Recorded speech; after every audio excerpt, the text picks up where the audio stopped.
ক্ষমতার পরিবর্তন হয়, যারা ক্ষমতা যায় তারাও তাদের মতো করে সাজায়, এটি স্বাভাবিক। তবে সেক্ষেত্রে একটি নিয়ম কানুনের ভিতর এগুলো ঘটে, স্বস্তির ভিতর ঘটে, অর্থাৎ অনাকাঙ্ক্ষিত পরিস্থিতি যাতে না ঘটে সেদিকেও খেয়াল রাখে সবাই।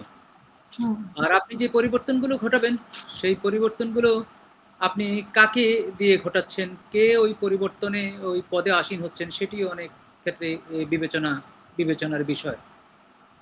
বাংলাদেশে মাত্র ১ সপ্তাহ হলো সরকার এসছে। এই ১ সপ্তাহে তাদের রদবদলের দরকার ছিল, রদবদল করেছে।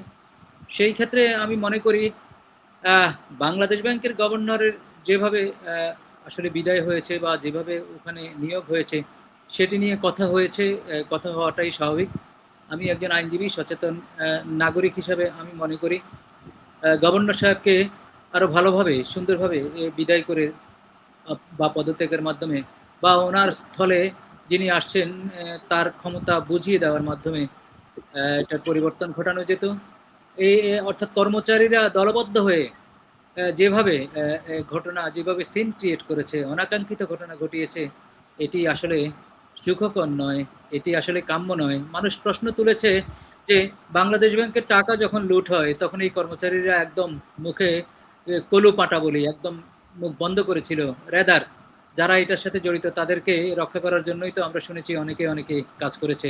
একটি তদন্ত রিপোর্ট হয়েছে, রিপোর্ট জমা হয়েছে, এগুলো আজকে আলোর মুখ দেখেনি, সে নিয়ে তারা কথা বলে না। তারা মনসুর সাহেবকে হেনস্থা করে বিদায় করবেন, এটি উদ্দেশ্য নিয়েই তারা এই ঘটনা ঘটিয়েছে। এটি অ্যাকচুয়ালি সরকারকে ব্যাক করে ফেলেছে, কিছুটা হলেও সমালোচনার মুখে ফেলেছে। আমি মনে করি এটি না হলেও চলতো।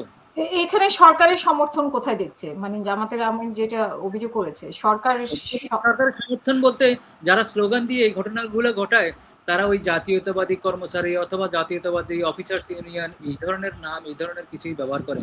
আর যদি তাই না হতো তাহলে তো সিসিটিভি ফুটেজে আছে কারা এই ঘটনাগুলো ঘটিয়েছে, তাদের সার্ভিস রুলের এটা ব্যত্যয়, অর্থাৎ চাকরিবিধির ব্যত্যয় ঘটিয়ে, চাকরিবিধিকে বৃদ্ধাঙ্গুলি দেখিয়ে, হ্যাডম একটা শব্দ আমরা বলি আর কি, জোর জবরদস্তি করে যদি নাম্বার ওয়ানকে এইভাবে অফিস থেকে বিতাড়িত করা হয়।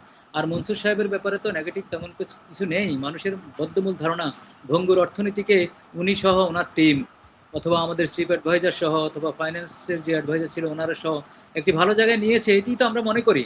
অর্থাৎ ভঙ্গুর একটা অর্থনীতির মধ্যে দাঁড়িয়ে গত রমজানটা তারা কত সুন্দরভাবে ট্যাকেল করেছে, তারপরে তারা ডলারের ক্রাইসিসটা মিট আপ করেছে, ইম্পোর্ট এক্সপোর্ট এগুলাতে তারা হাত দিয়েছে, বিভিন্নখানে বিভিন্ন বন্দরের সক্ষমতা অর্জনের কাজ করেছে, এবং মুদ্রানীতি কি হবে এটা বাংলাদেশের নিজস্ব একটা পলিসি তারা রূপান্তরিত করেছে। এমনও তো শুনেছি ফ্যাসিস্ট আমলে মুদ্রানীতি ইন্ডিয়া নির্ধারণ করতো, গভর্নর কে হবে ওনারা নির্ধারণ করতো, এটা বাজারে আছে।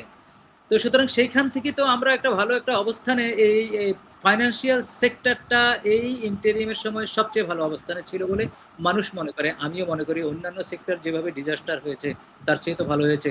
অ্যাটলিস্ট ওনাকে একটা গোলাপ ফুল দিয়ে সরকারিভাবে আয়োজনের মধ্য দিয়ে ক্ষমতা হস্তান্তর এবং বিদায়টা করা যেত।